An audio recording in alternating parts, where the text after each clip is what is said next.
Good evening, and welcome to Wilson Hall Auditorium. Please take a moment to locate your nearest emergency exit, and at this time, please stop texting and turn off your cell phone. Thank you, and enjoy the event.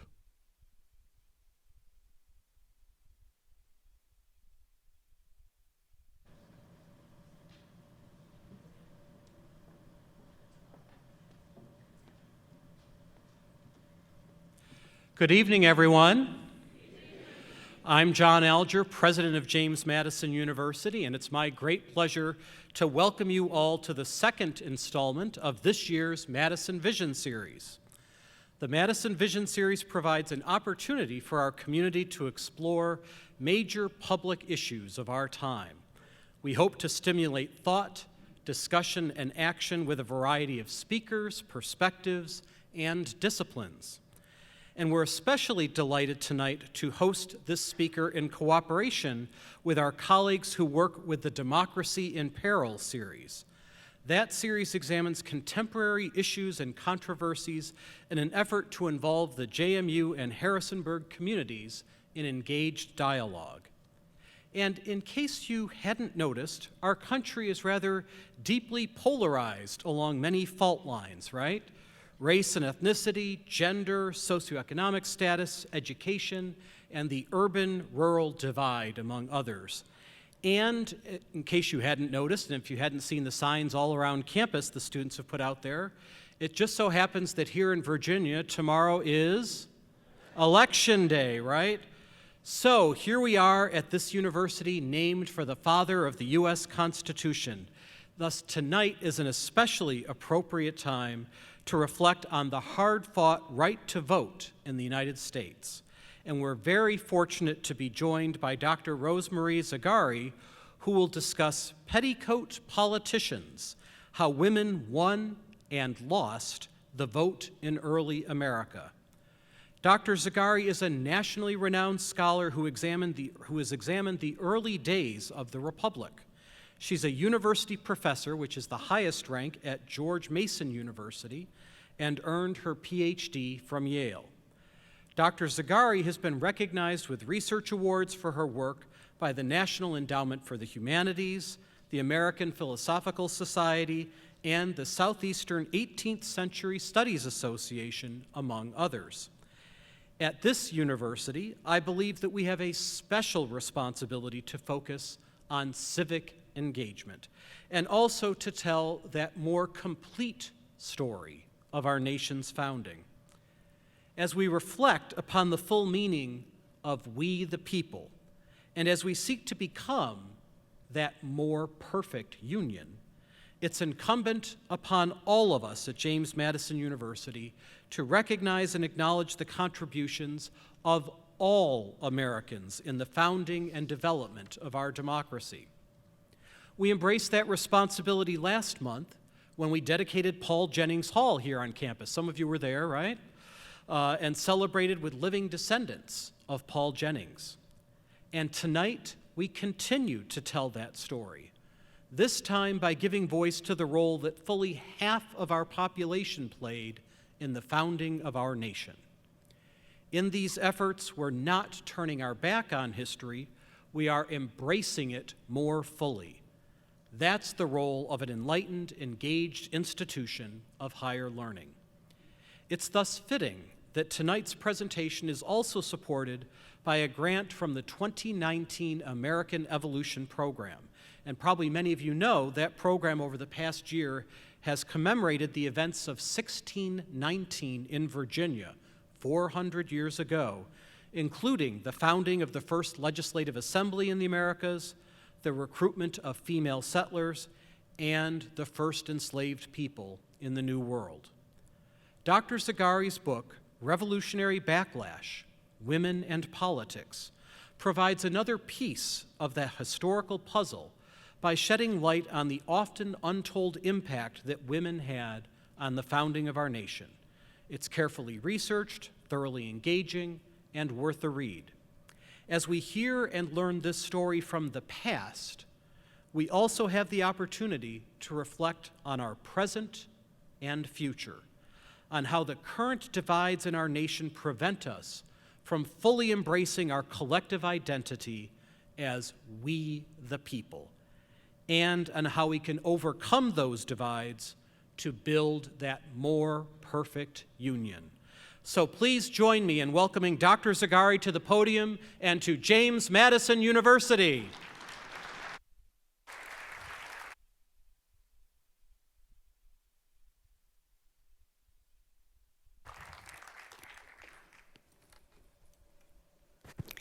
Thank you so much, President Alger and the History Department here at JMU, the Madison Vision Program, Democracy in Peril, and the American Evolution Program. I am really thrilled to be here. Although I teach at George Mason University, up the road a bit, my favorite founding father is James Madison, and so it's really a delight for me to be here and talk to you. And thank you all for coming out tonight. And I hope that after I give this talk, you have a lot of questions and we can talk some more about the things that this talk raises for you in your own minds. So, next year in 2020, we'll celebrate the 100th anniversary of the 19th Amendment to the U.S. Constitution, which gave women throughout the United States the right to vote. Some of you may know that even before this amendment was passed, women voted in the western states, in some of the western states of the United States. But many fewer people are aware that for a brief time during the era of the American Revolution, there was an experiment in female suffrage in one state, New Jersey, from 1776 to 1807. What I'd like to talk to you tonight about is this amazing story of how women won the vote and then lost it during this time period. This story offers a little known but really important lens into the development of American democracy and into the changing status of women. But to understand this story, you need to put aside your preconceptions about what the vote means and the role of women was at this time, and try and understand how events unfolded over 2 centuries ago. In colonial America, women were considered political nonentities. They couldn't vote, hold public office. They had very little role in public political life. Married women couldn't own property, sue or be sued in court, make wills, or sit on juries. Politics was regarded as strictly a male realm. It was an exclusively male realm that women did not dare transgress into. They were invisible, not even to say ciphers. But the American Revolution began to change all that. It began to change the perception of women's political role. But to see how this happened, we need to understand the Revolution as a civil war, as a contest for the hearts and minds of the American people. And if we think about the American Revolution as this kind of contest, we see that both sides, both those who were supporting Britain and those who were supporting the resistance against Great Britain, were vying for the loyalties of the people, of ordinary people. It was the leaders like Thomas Jefferson and George Washington that led the Americans into the Revolution. But ordinary people made the Revolution a success, and before that, made the resistance, the opposition to British policies, possible. So, beginning in 1765 with the Stamp Act and the beginning growing opposition to taxation without representation, American leaders began to realize that they need to mobilize ordinary people, including women. They needed the support of women if their opposition to Great Britain was going to be successful. So we begin to see in publications at the time, newspapers and pamphlets, appeals to women to support the cause of resistance. And one of the most effective ways that women could participate in this resistance movement was joining the boycotts against British goods. After the Stamp Act in 1765, after the Townshend Acts in 1767-8, after the Coercive Acts in 1774, revolutionary leaders called on people throughout the colonies, the North American British colonies, to stop trading with Great Britain. Because they weren't represented in Parliament, they had to put other kinds of pressure on Great Britain, and they thought economic pressure would be the best and most effective way to go. So they called on those who supported this cause to stop buying goods from Great Britain. But they knew that if this boycott was going to be effective, they needed the support of women. And you see, as I say, in newspapers and pamphlets, poems and plays and orations written to women designed explicitly to ask them to stop buying their favorite goods from British merchants. This included things like china or cloth, hats, buttons, lace, feathers, silverware, and the much cherished beverage of choice, tea. What's significant here is that this is the beginning of a recognition that women had a political role to play. Admittedly, it's not voting, it's not a direct political role, but it is appealing to women and drawing them into the political process that's unfolding at this time. And what's fascinating is that women responded.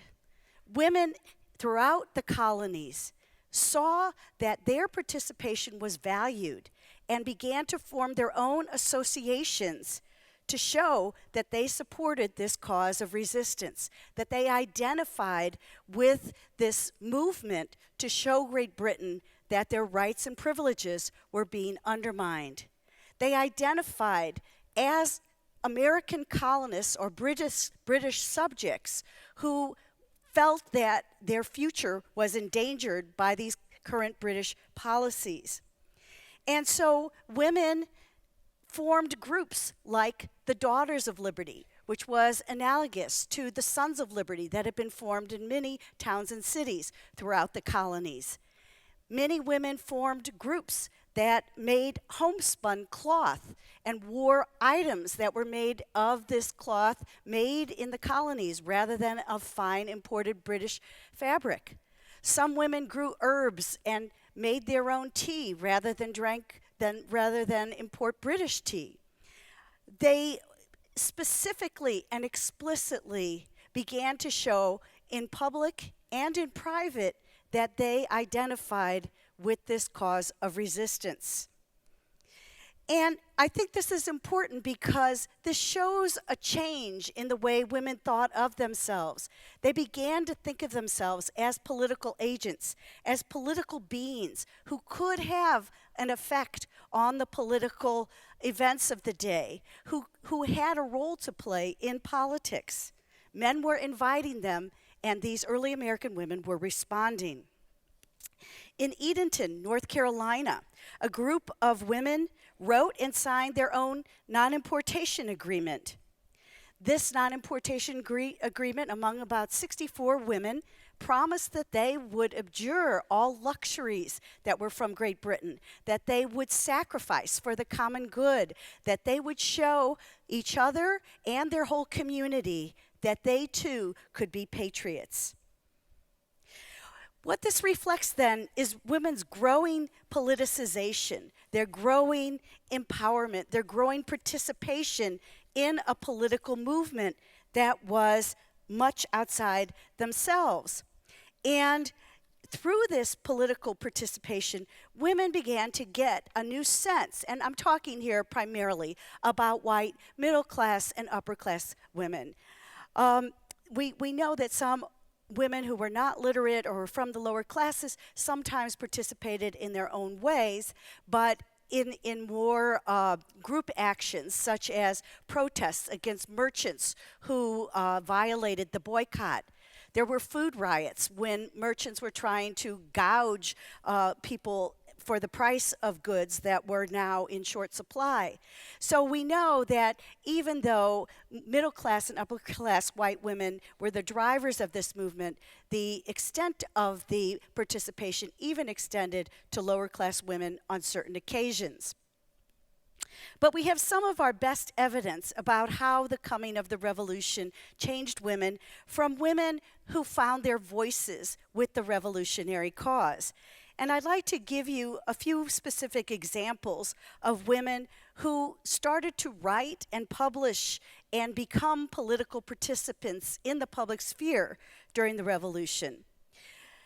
And some of these may be names that you have heard, some of them may not be, but I'd just like to reflect on the fact that we know their names and we know how the revolutionary movement did change them and allow them to find their voice and a means of expression.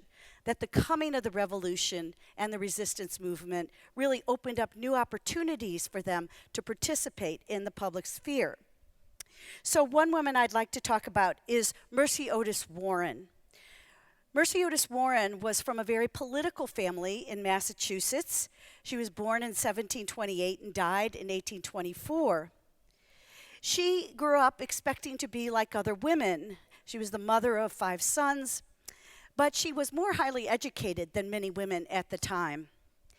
And as the resistance movement gained steam after 1765, the men around her, which included her brother James Otis, who was an early leader of the movement, and John Adams, who was a friend of the family, called on Warren because they knew she had great felicity with the pen. They knew she was a wonderful writer. She had written poems for her family to read, and they knew that she could be of service to this burgeoning resistance movement. And so in the decade before the American Revolution, she began to write poems and plays that appealed to the revolutionary fervor of the people, specifically of Massachusetts. These were published in newspapers and in pamphlets. She urged Americans to defend their rights and liberties, to be vigilant against incursions against their rights from Britain. And she said, she insisted that Americans would, quote, fight for freedom and for virtue bleed. Her pamphlets and plays were inspirational to many people in Massachusetts and beyond. Later on, after the Revolution, she published one of the first histories of the American Revolution, and certainly the first by a woman, published in 1805. So she found a way to be a public woman because of the revolutionary experience. Phyllis Wheatley is someone you may have heard of. She was an enslaved woman who lived in Boston and who became the first African American woman to become a published author in America. She wrote poems before the Revolution dedicated to George III. She wrote a poem in 1768 on the repeal of the Stamp Act. In 1776, she wrote a poem lamenting the capture of General Charles Lee. She was able to do this because she had received an exceptional education. She knew Greek and Latin. She had been taught by her mistress, and she was an extraordinary prodigy. In 1773, her family, the Wheatley family of Boston, sent her to England, where her book of poems was actually subsidized and published. There she claimed her status as a free person. She returned to Boston, though, and was soon freed by the Wheatley family and continued to write poems and plays.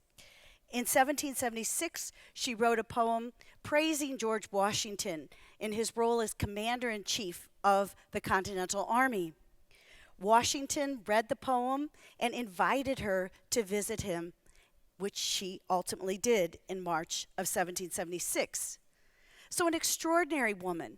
But what's most extraordinary, I think, is that even this woman who had so much reason not to feel part of this revolutionary movement somehow identified with the patriot cause, somehow saw herself as an American. Then we have in Philadelphia a woman named Esther DeBert Reed. Esther DeBert Reed was a fairly recent immigrant from Great Britain. She came in 1770 as the wife of Joseph Reed, a merchant and a lawyer. She too was a wife and mother, but she felt a special dedication to the emerging cause of American independence. She saw through her husband, who was an aide to George Washington, how much the American soldiers were suffering, how they were lacking in supplies, in clothing, in shoes, in shirts. And she believed that she should do more, that she and the women she knew should show their patriotism in a more demonstrable way. So in 1780, she wrote a document called The Sentiments of an American Woman, which was published in a Philadelphia newspaper and then later published as a separate broadside. In it, she identified the cause of women with the cause of American patriotism.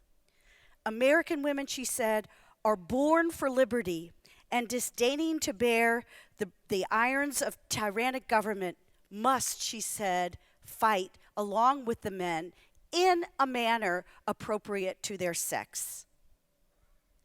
What she went on to do was to rally the women, the upper class, middle class, and upper class white women of Philadelphia on a door-to-door campaign to raise money for the Continental troops.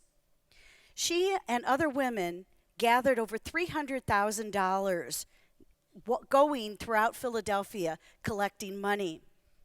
Her work inspired women in other nearby states, in New Jersey and Maryland and Virginia, to undertake a similar effort. They wanted to show directly and unequivocally that they were patriots, that they were supporting the revolutionary cause. This was patriotism in a manner that was, as she says, entirely suited to our sex, but it was a valuable and important effort. And what it clearly shows is that many women identified with the cause of independence, that they wanted to be involved, and they felt themselves to be called to respond in this time of urgent necessity. Then we have, back in Massachusetts, a woman named Judith Sargent Murray, who lived from 1751 to 1820.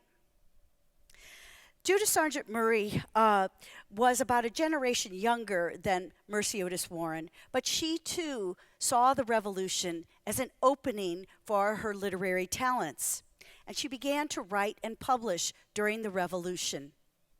Unlike Warren, and even unlike Phyllis Wheatley, her writings were more philosophical and political in nature.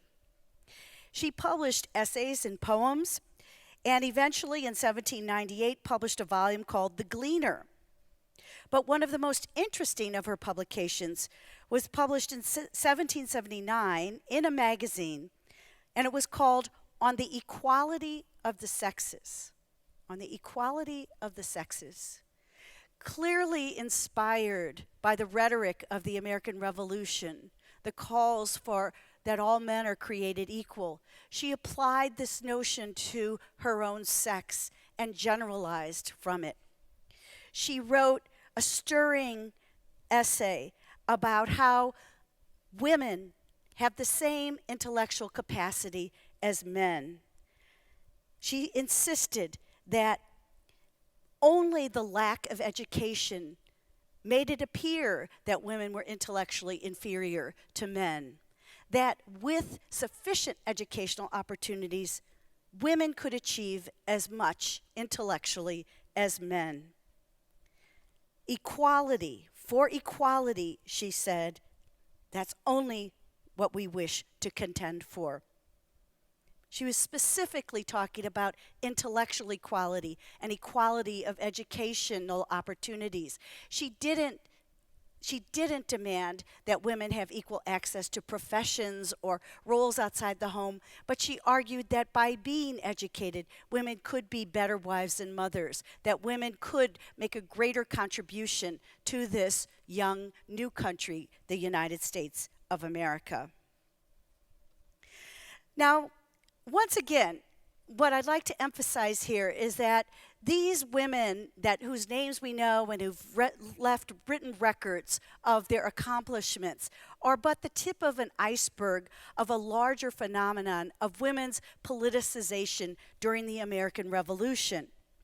That the American Revolution created an opening for women that hadn't existed before. It certainly was not the intention of Thomas Jefferson or the other founding fathers to create new opportunities for women in this way. But they welcomed women's participation because they knew they needed women to participate in order to fight this fight against the greatest military power in the world. It was a mass mobilization that involved people of all social classes and both sexes, and women responded. And in the process, they came to understand themselves as political beings, that they could make a contribution to the government, to the polity, and men recognized this contribution. So the revolution then didn't produce a mass movement for women's rights. It didn't dramatically change women's legal rights, but it did change perceptions of women's role, rights, and status. And it affected both men and women. After the revolution, with the establishment of a self-government, a representative form of government, it was understood by both men and women that women would continue to need to cultivate the future citizens of the Republic. And to do that, they would need to be educated. So out of the revolution then, we have much more emphasis on the importance of education in general. An educated citizenry is vital to the future of this Republic, and on particular of educating women who will then be in their roles as wives and mothers, forming the future citizens of the United States. So this was an important change in the perception of women's roles. Even in their roles as wives and mothers, they could make a political contribution. Beyond the household, there was also important changes. Some women found that they loved to read about politics, to talk about politics, to be engaged in political debates and thinking. These women gained a name. They were called female politicians. And although sometimes female politicians came in for abuse, a lot of times they were welcomed, and their contributions, their thoughts, their ideas were welcomed in certain circles. And this, too, was a change in the understanding of women's participation. Though it was outside formal politics, this kind of involvement of women in political debate contributed to the larger creation of a public sphere, a deliberative public sphere where politics was something that all the citizens needed to be aware of and involved in. Beyond that, there was a growing consciousness that women had rights, that women were not political ciphers, that if all people were created equal and women were people, women too should have rights. The question was, what kind of rights? And there was a widespread popular political debate in the decades after the American Revolution about women's roles and rights, and about whether those rights included the right to vote and hold public office. Once again, it was a very contentious debate. Many people, including women, were not receptive to the idea of women violating their proper sphere and transgressing into this male realm of politics. On the other hand, others were willing to entertain the possibility. College debating societies frequently sponsored debates about women's potential involvement in government and politics. Newspapers and ladies' magazines hosted articles and essays about what the consequences would be if women were involved in politics on a wider scale. And I argue that this debate itself about women's rights acknowledged that women were what we would call rights bearers. And it opened up the possibility then for future discussions about what specific rights women had.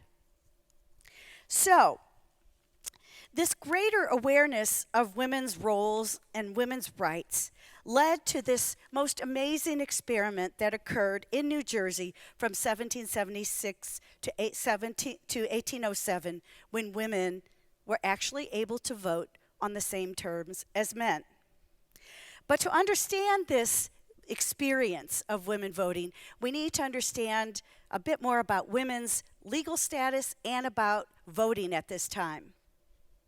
First of all, during the colonial era, the British colonies followed British practices. And voting, the franchise, suffrage, was considered not a right, but a privilege of property. In order to vote in Britain and in the North American British colonies before the Revolution, people had to own a 40-shilling freehold or a certain number of acres of property. Ownership of property was thought to guarantee a person's stake in society, to guarantee that they were looking out for the long-term interests of society, that their vote could not be bought. And so all of the colonies had some sort of voting requirement, property owning requirement for the vote.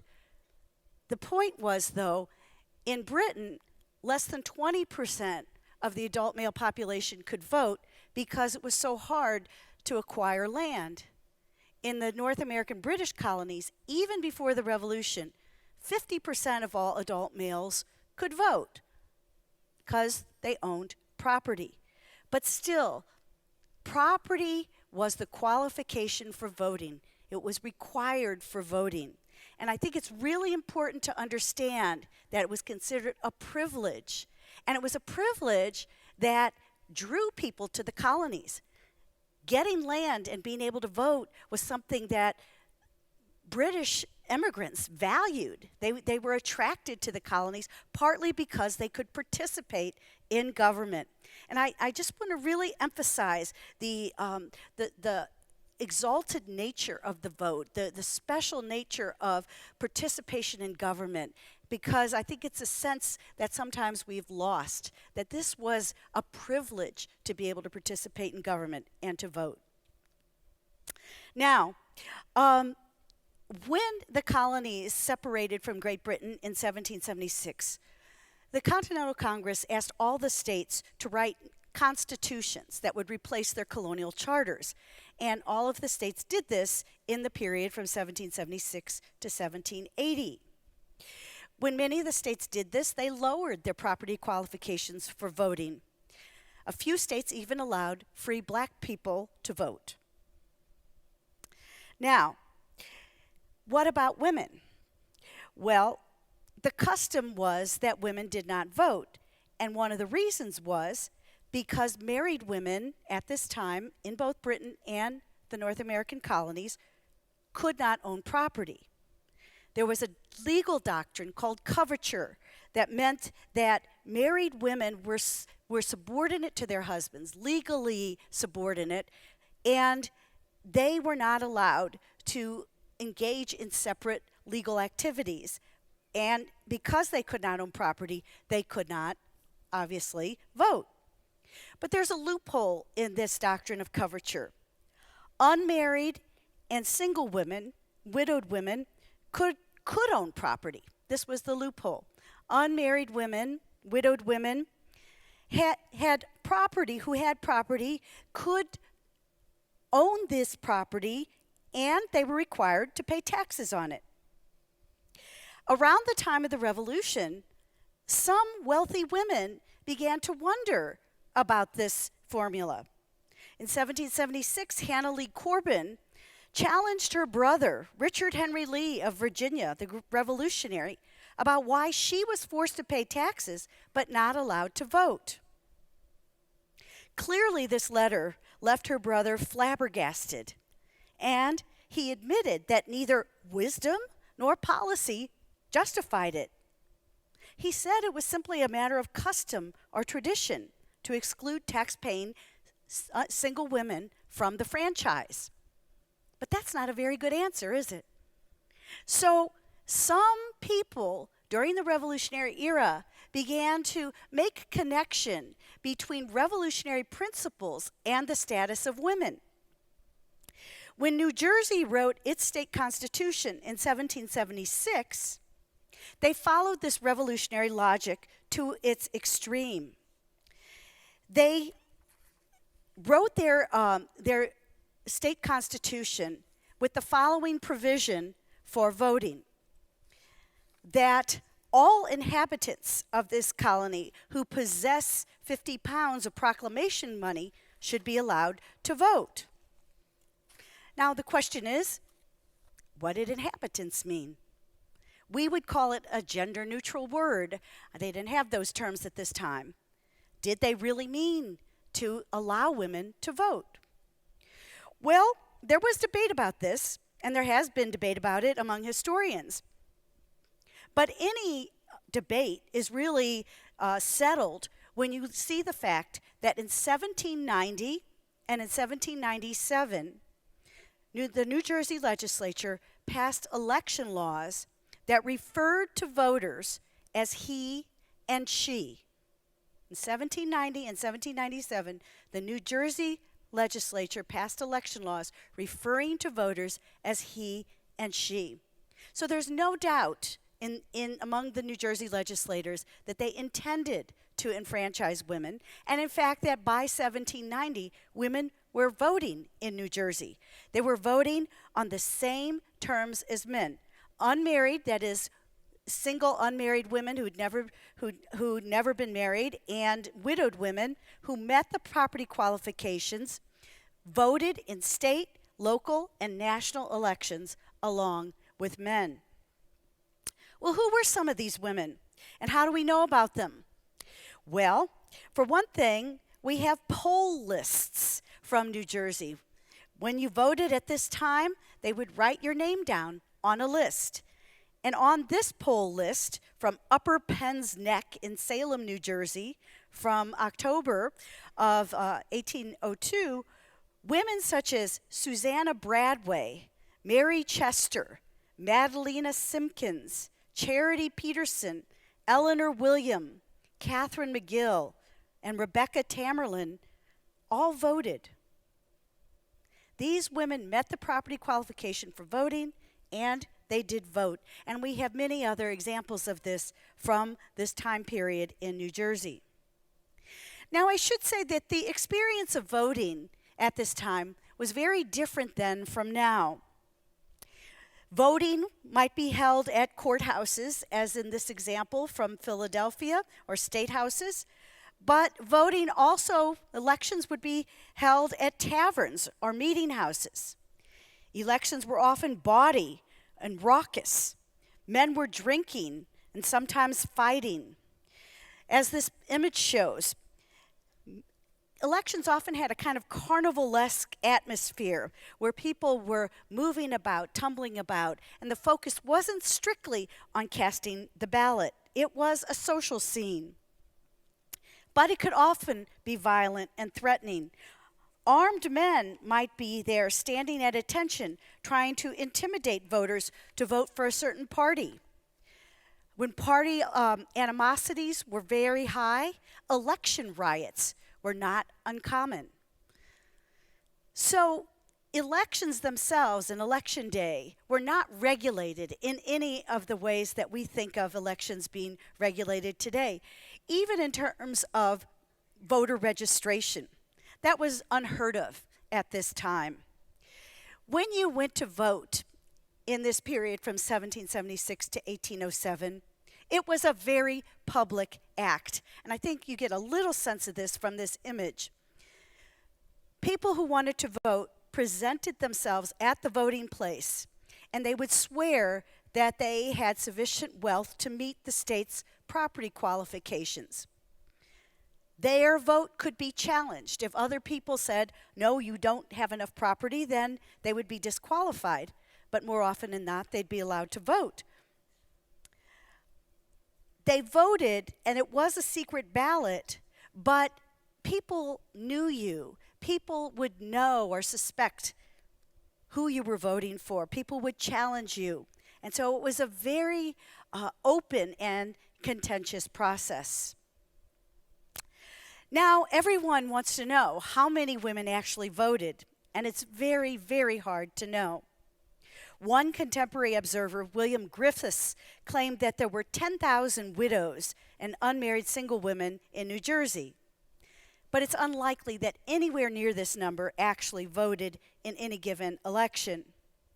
In the case I mentioned before in Upper Penn's Neck in 1802, about 12% of the votes were from women.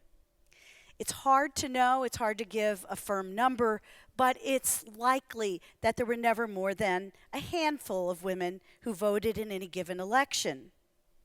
And why was that? Well, partly it's because what I just said. Voting was a very public act. It was regarded as a male act. Getting to the polls was a problem for a lot of women, especially in unmarried women. The rowdiness of the polling place might disturb women. Men might be hostile or unreceptive. And many women themselves thought that voting was unfeminine. It betrayed a lack of feminine modesty. We do know that when women voted in New Jersey, they often voted for the Federalist Party, the party of Washington and Hamilton.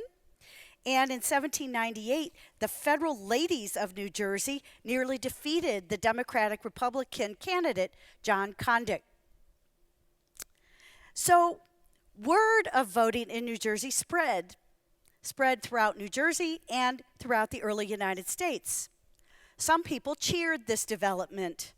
One newspaper said that the legislature had acted, quote, from a principle of justice, deeming it right that every free person who pays a tax should have a vote. And again, voting is still a privilege of property rather than a right of all people. Abigail Adams, who we know had her own opinions about the need for women's rights, wrote to her sister in 1797 and said to extend her congratulations to an individual who'd been elected to office. She added, "Tell him if our state constitution in Massachusetts had been equally liberal with that of New Jersey and admitted the females to a vote, I should certainly have exercised it in his behalf." So she was excited and supportive of women voting. But there was much controversy. There was much conflict and dissension. Many people regarded women who voted as, quote, manly women. They thought that voting violated women's roles, damaged their feminine delicacy, would make them into masculine creatures. One newspaper said, political discussion agitates women's passions, roughens their manners, and discomposes the garb of female modesty, which should be considered the fairest ornament and brightest charm of a woman. There was a lot of debate that women didn't have sufficient knowledge to vote, that they didn't know or care about politics, or they lacked the independent judgment to be voters. They were simply the pawns of men of various political parties trying to use them as tools in political battles. Other men feared what John Adams had called the despotism of the petticoat. If women voted, they would soon start claiming other male prerogatives, including holding public office. This poem that I have up here was published in a newspaper in 1797, and it attacked women voting. It says, "The petticoat faction is a dangerous thing." And it says, "To Congress, lo, widows shall go, like metamorphosed witches, clothed in the dignity of state, and eke in coats and breeches." So this poem compared women who voted to witches and said that it was a result in women dressing like men in breeches. It was a violation, they said, of men and women's roles. So not surprisingly, there were numerous attempts to repeal the vote for women in New Jersey in this period between 1776 and 1807. There were especially contentious debates in 1799 and 1802. And finally, in 1807, they succeeded. And why they succeeded was because there was a particularly contentious election over a courthouse in Essex County, New Jersey. And that's right there at the center of the state. And there were two cities, Elizabeth and Newark, that were contending for the site of the new courthouse. But for whatever reason, this was really regarded as a prize. So the contest was incredibly hard fought, and the voting was incredibly frantic. Voting began on February 10th, 1807, and lasted for 3 days, which also was not uncommon at this time. But as one observer said, the wind blew, the dust flew, the whiskey flowed, and all was confusion. Then and now, turnout counts, and both sides were determined to get it however they could. Election officials tolerated all manner of fraud and corruption.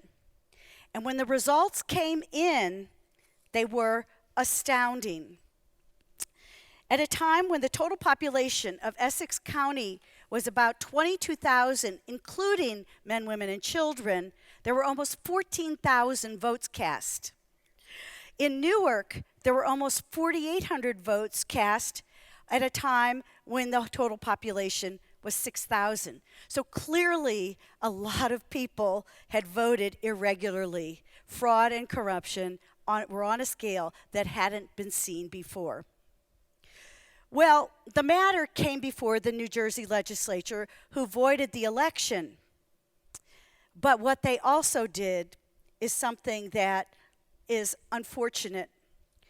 What they decided was that they had to reform the election process to eliminate fraud and corruption. And to do this, they didn't tighten registration procedures or make it harder for white men to vote repeatedly. What they did was find scapegoats. They focused on women and free blacks. They said, because women's dress favored disguise, they have repeated the vote without detection. They said women, blacks, and foreigners who have no interest in the welfare of the state were mere instruments of parties in the states or the agents of executive designs. So when they voted, the New Jersey legislature in 1807 voted to expand the franchise for white men. They eliminated all property qualifications for voting, but they also decided to specifically exclude women and free black people from voting.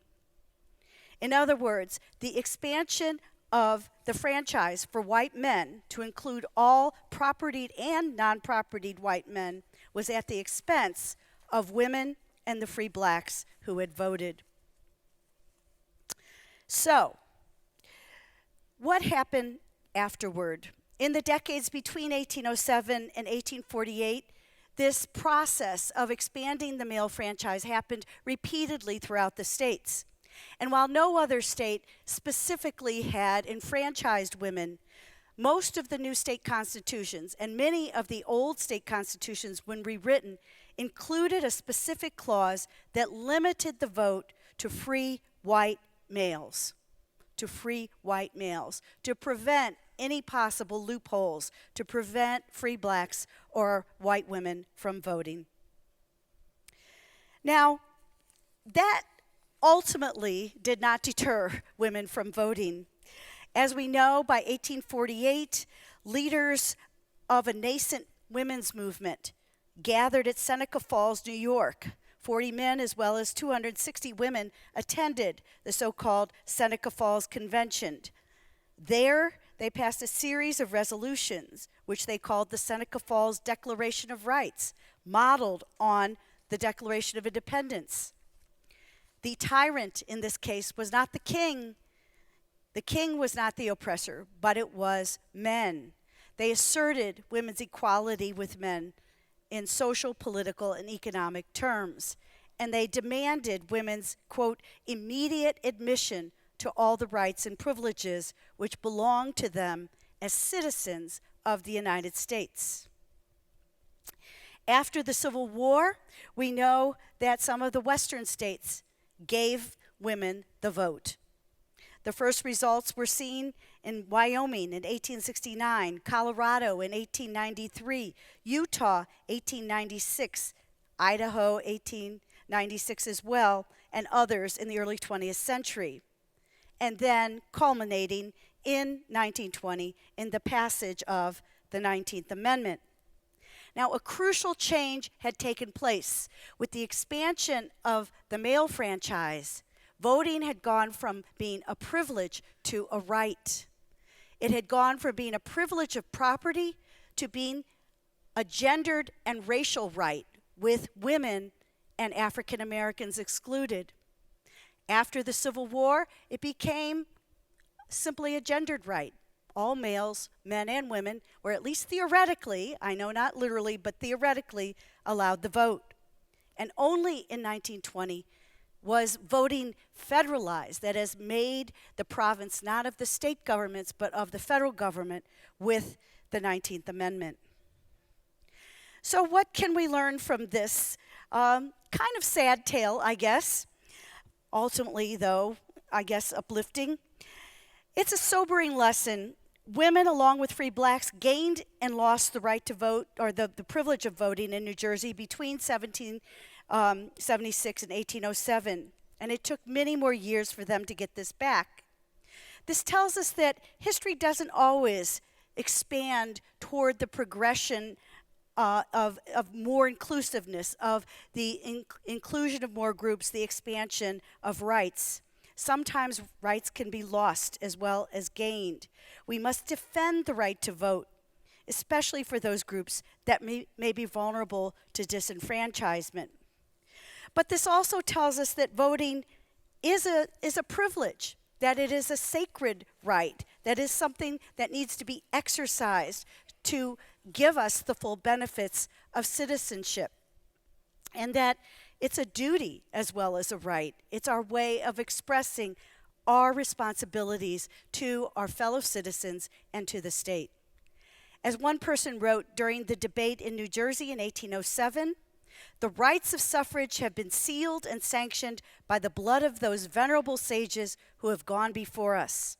And shall we suffer this right to be pilfered from us? I hope the answer is no, and the only way to make certain is to vote. And speaking of which, tomorrow is Election Day. Be sure to vote. Thank you.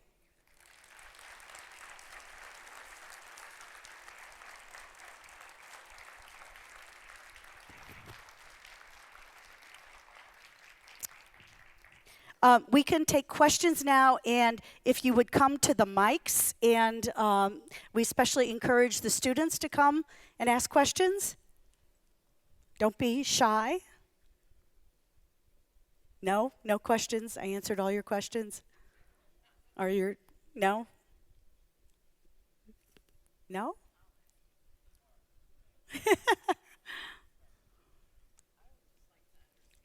Oh.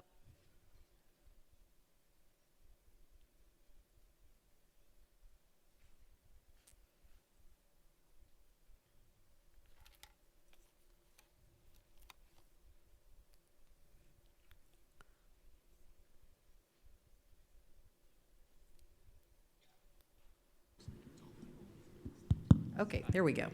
Thank you. Thank you. I would just like to understand how citizenship had played a role. So was that... That's a hard question. Okay. Well, we have time. Citizenship wasn't a national, there was the 1790 Citizenship Act, Naturalization Act, but citizenship was defined by each state. And so it meant different things at this time in different states. And you could be a citizen without being allowed to vote.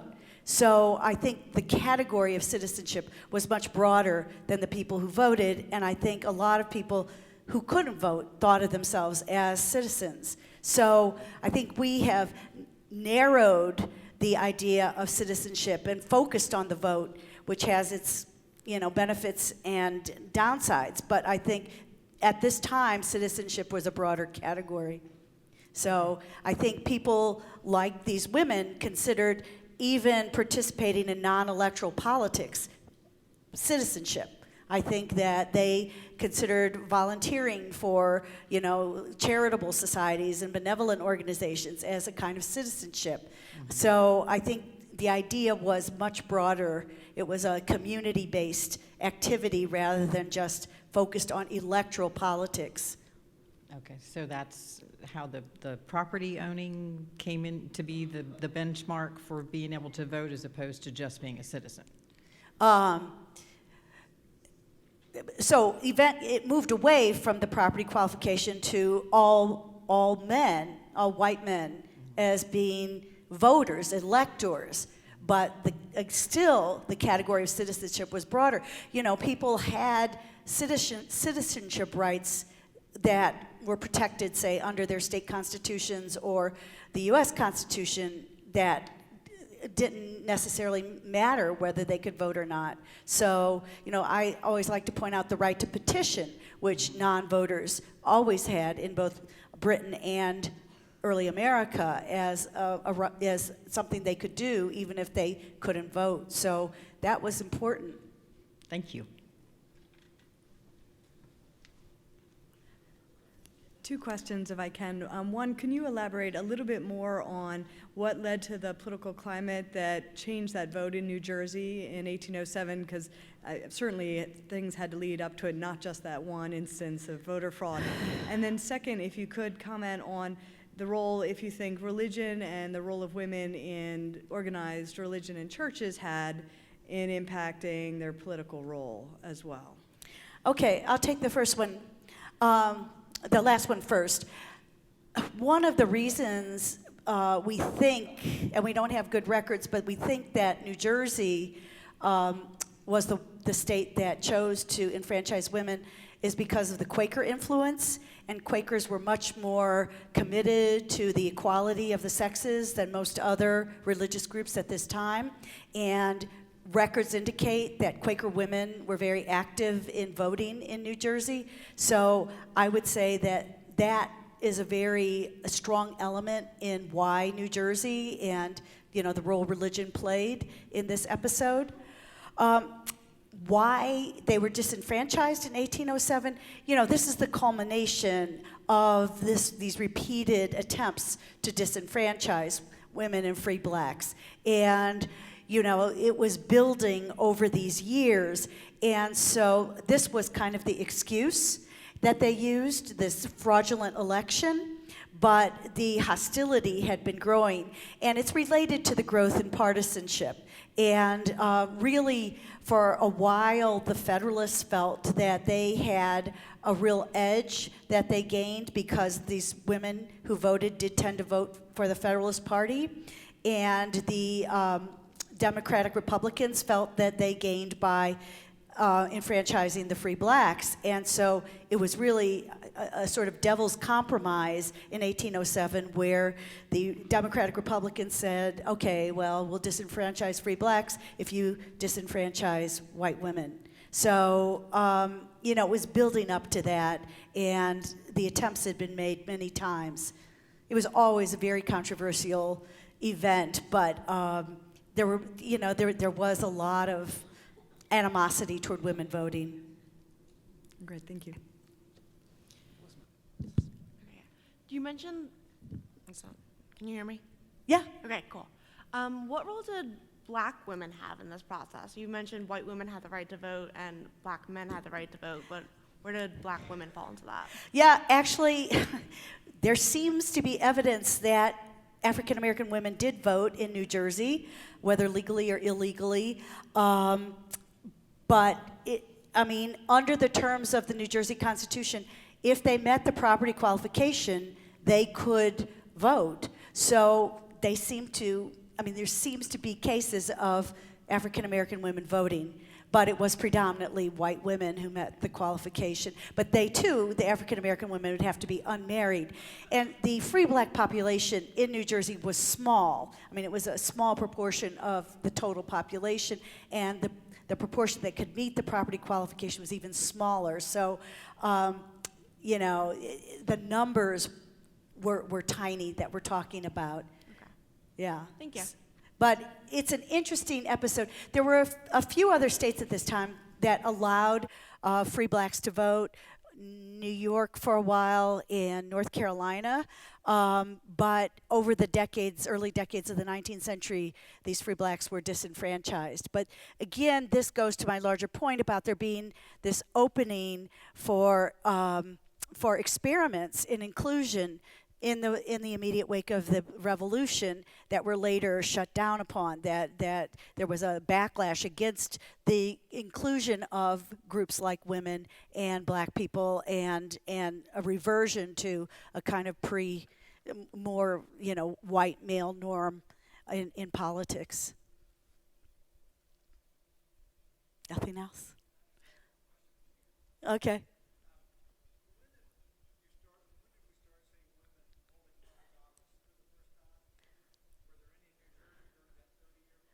No. I don't know. You would have to look at the states individually to find that.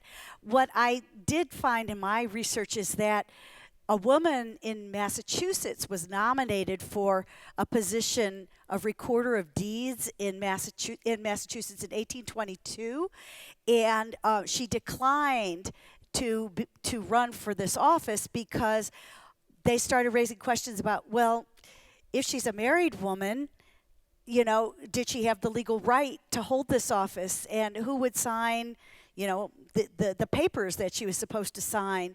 So this notion of coverture and that married women were not independent legal entities really limited the scope of women's rights for this period. And another development of the pre-Civil War period is the first Women's Property Rights Acts in the 1840s, beginning in places like New York, where women could keep the wages they earned if, say, they were domestic servants. I mean, previously, any wages a woman earned would go to her husband. So many developments had to take place before, you could even conceive of women actually holding public office.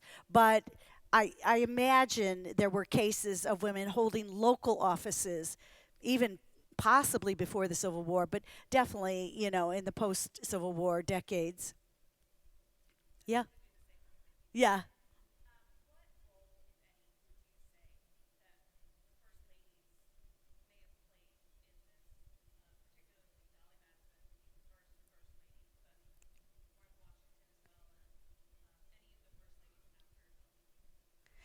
And what do you mean by what role did they? Were they role models?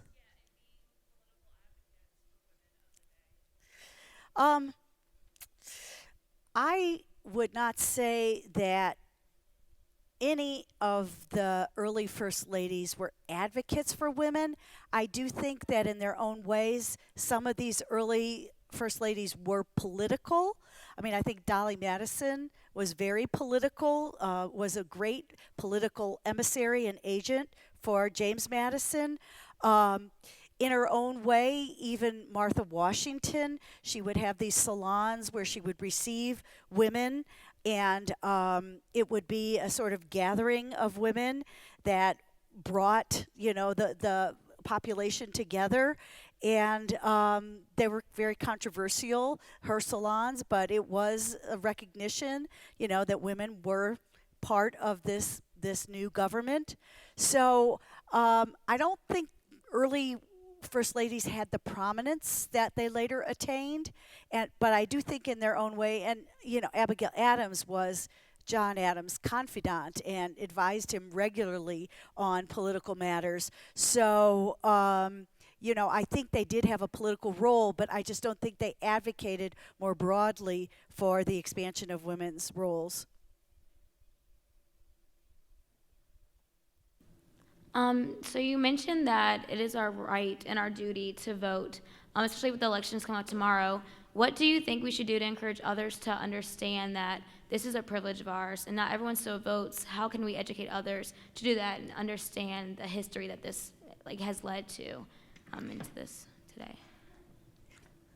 Education. To me, if you understand how hard successive groups of people fought for the vote, if you look at what an incentive the vote was to attract people to emigrate to America, it restores, I think, a sense of the importance of the vote. But the other thing is that to remind people that when you don't vote, you're voting with the majority, whether you agree with the majority or not. But I think there's often a sense that, for whatever reason, my vote doesn't count.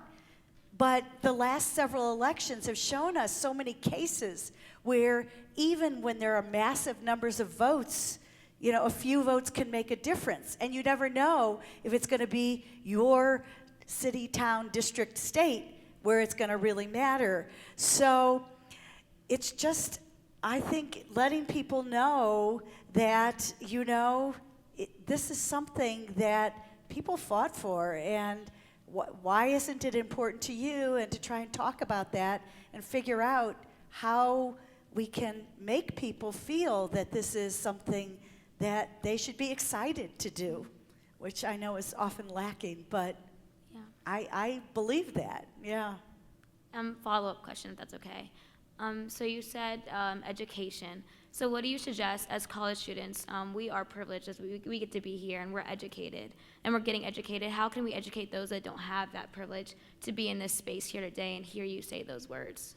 Oh, gosh. I know about early America. I don't know how to make public policy for today. I'm sure there are many people here who have better answers than I do, but I think, a lot of things that your university is doing with civic engagement is the best place to start.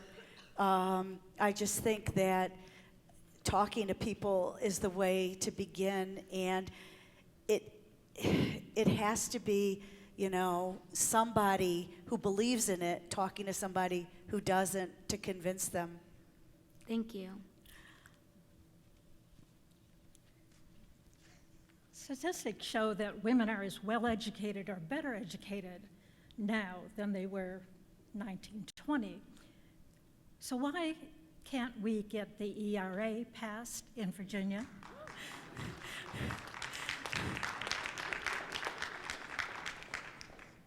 Well, I think there's two questions. One, would the passage of the ERA substantively change jurisprudence or the rights of women today? And I think for many women, and I'm not defending this position, but I'm saying for many women, they think it's not enough to get them to push for it. And I guess there's still a proportion of the population that finds it threatening. So, once again, it's a case of education, it's a case of, talking to people about it. But I think there has to be a sense of urgency about it, and I think that sense of urgency has gone away. Thank you. Would you agree with that? Well, certainly true here.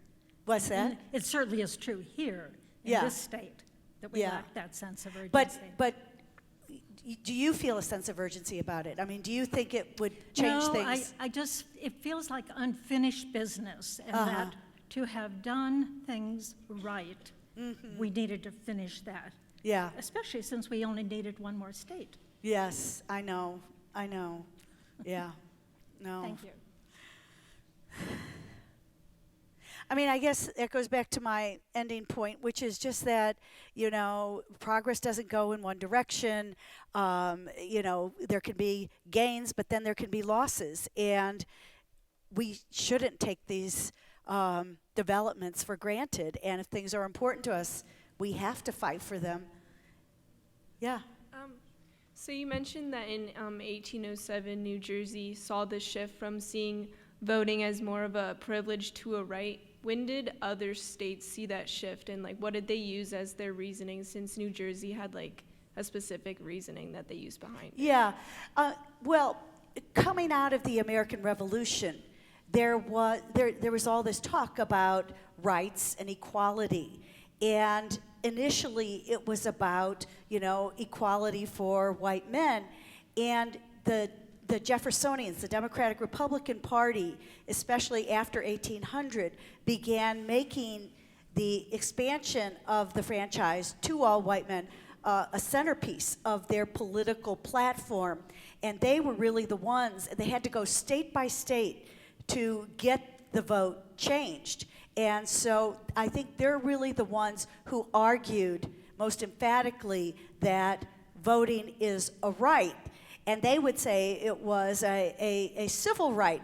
And then their opponents, the Federalists and other opponents, would say, well, if it's a civil right or a natural right, then of course we should enfranchise women and free black people. And then the Jeffersonians would say, oh, no, we don't really mean that. We mean it's for white men. And I think that whole effort to expand the vote for white men revealed the limits of the Democratic Republicans' commitment to equal rights. I mean, it was definitely, they didn't say it like that, equal rights just for men, until they were pushed in the debates over the expansion of the franchise. But then they did say it, no, we don't really mean expanding it to women or free blacks. So it's a very revealing debate, but it occurred state by state because each state had the right under the Constitution to determine its own voting qualifications. Okay. So that's why, in another sense, the 19th Amendment, and before that, the amendment enfranchising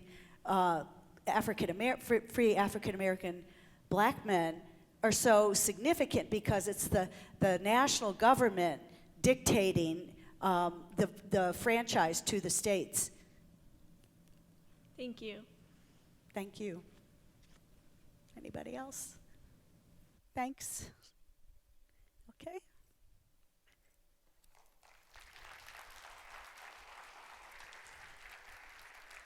Thanks.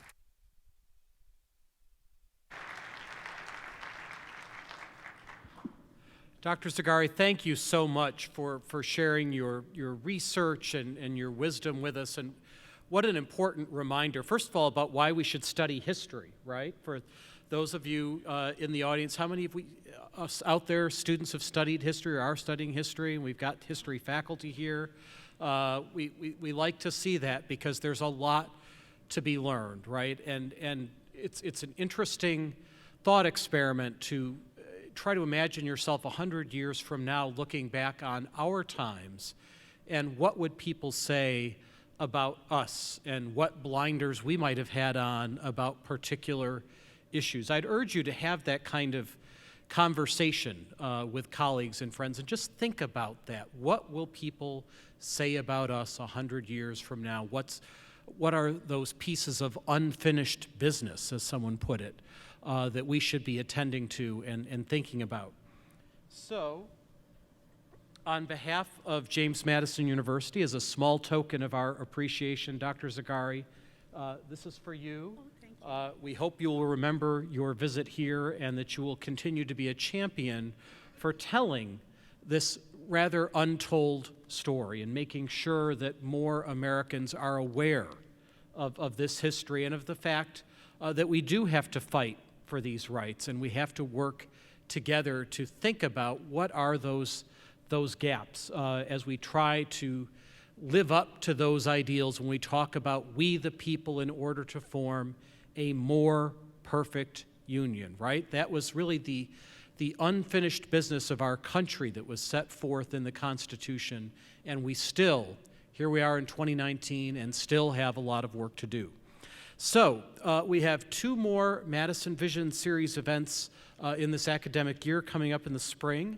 On February 6th, and interestingly, as we think about the role of women in our society. These next two events, I think, while on different topics, certainly illustrate some of the opportunities that we now see in our society.